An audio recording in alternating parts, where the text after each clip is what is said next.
Jangan lupa untuk subscribe YouTube channel Rizal Rashid dan klik notification bell.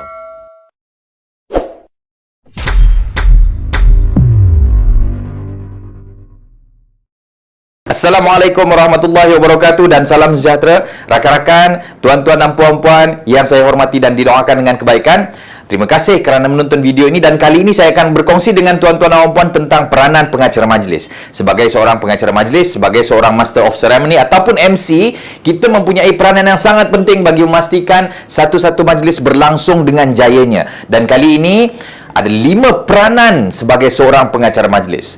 Peranan yang pertama adalah kita perlu memenuhi kehendak pelanggan.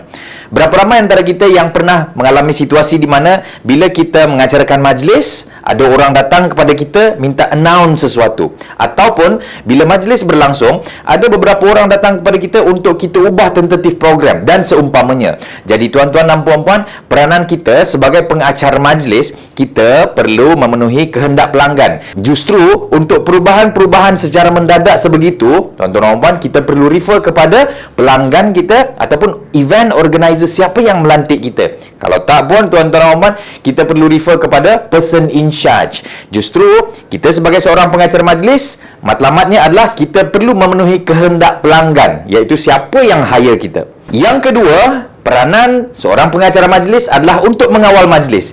Kita yang mengawal majlis daripada awal sampai habis program berlangsung. Sebagai contoh, kita yang bertanggungjawab untuk mengawal majlis tersebut. Di awal majlis, minta tetamu-tetamu masuk ke dalam dewan, minta tetamu-tetamu duduk, minta tetamu bersabar dan seumpamanya. Dan kita sebagai seorang pengacara majlis perlu menjadi seorang yang boleh untuk mengawal majlis agar majlis kita dapat dijalankan dengan baik. Dan yang ketiga, sebagai seorang pengacara majlis, peranan anda adalah untuk membawa acara. Bila kita sebut tentang membawa acara, tuan-tuan dan puan-puan, kita ada atur cara program, kita ada tentatif program. Justru tentatif itulah yang kita namakan sebagai membawa acara. Dan bila kita sebut tentang membawa acara, maksud membawa acara di sini adalah kita yang mengumumkan ketibaan tetamu-tetamu kehormat, sehinggalah tetamu-tetamu kehormat menyanyikan lagu kebangsaan dan seterusnya tetamu-tetamu kehormat duduk dan kita bawa acara tersebut sehinggalah majlis tersebut selesai. Maksudnya kitalah orang yang announce daripada satu atur cara program ke atur cara program seterusnya. Dan tuan-tuan dan puan, yang keempat, peranan kita sebagai seorang pengacara majlis adalah untuk memberi informasi. Berapa ramai antara kita yang pernah hadir ke majlis perkahwinan, kita tak tahu siapa nama pengantin ataupun siapa nama ayah pengantin. Jadi, sebagai seorang pengacara majlis, antara peranan kita adalah memberikan informasi kepada audien yang datang. Siapa tetamu kehormat yang datang, siapakah pasangan mempelai yang diraikan, siapa tetamu-tetamu kehormat yang insya-Allah akan tiba sebentar sahaja lagi, ataupun siapakah ayah dan ibu pengantin contohnya. Itu sekiranya kita mengacarakan majlis perkahwinan.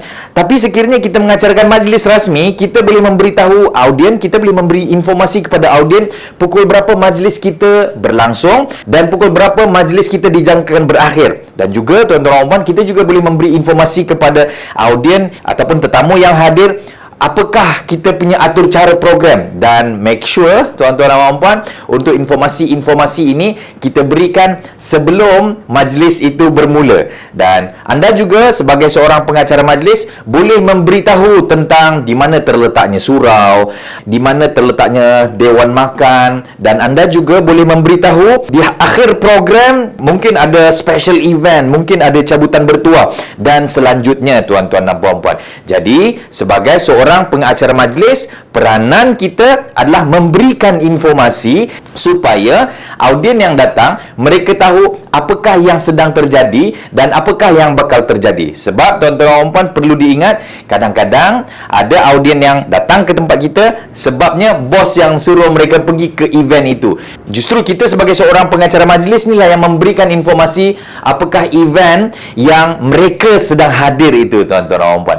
Dan yang kelima, peranan sebagai seorang MC, peranan sebagai seorang pengacara majlis adalah untuk mengawal majlis sekiranya terjadi apa-apa keadaan di luar jangka. Contoh blackout, contoh kebakaran, ataupun seumpamanya tuan-tuan dan puan, anda lah yang merupakan key person untuk mengawal majlis tersebut. Di mana sepatutnya audien perlu berkumpul, di mana sepatutnya audien keluar dan seumpamanya. Justru ada 5 peranan sebagai seorang pengacara majlis. Yang pertama, memenuhi kehendak pelanggan. Yang kedua, mengawal majlis. Yang ketiga, membawa acara. Yang keempat, memberi informasi. Dan yang kelima, mengawal majlis.